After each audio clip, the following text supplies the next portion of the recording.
Tata power विरोध में आंदोलन कला बैच पिंधि आंदोलन कले कर्मचारी। ओडिशा रे टाटा पावर विद्युत कंपनी मनमानी प्रतिवाद रे आंदोलन को लाइछि ओडिशा विद्युत कर्मचारी संग्राम महामंच। ओडिशा विद्युत कर्मचारी महामंच डाकर रे सामिल होइछन्ति हजार हजार कर्मचारी। महामंच पक्षरु आंदोलन आरंभ होइछि। ए अवसर रे खोर्धा जिला टांगी विद्युत डिविजन कार्यालय सम्मुख रे आंदोलन में सामिल होइछन्ति कर्मचारी।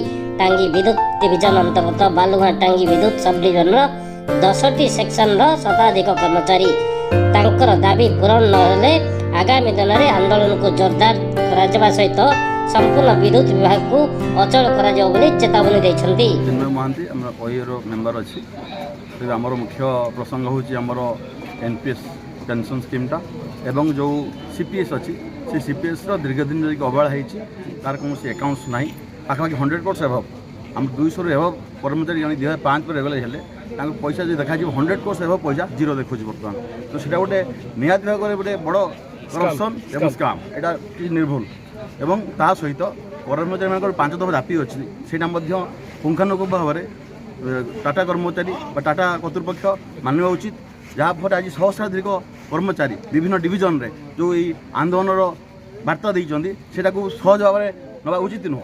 आगु मार्च आसूची ब्रेकडाउन सीजन आसूची अभिद्र भाव में यार प्रभाव उपभोक्ता गभीर भाव में पड़ो। तेणु मोर विशेष अनुरोध यही गणमाध्यम देकरी टाटा कर्तृपक्ष को जे सहज भाव में यार समाधान नियंतु और तार रास्ता बाहर करूँ जमी उपभोक्ता सहित कर्मचारी मैंने सुचारू रूप से काम करेंगे।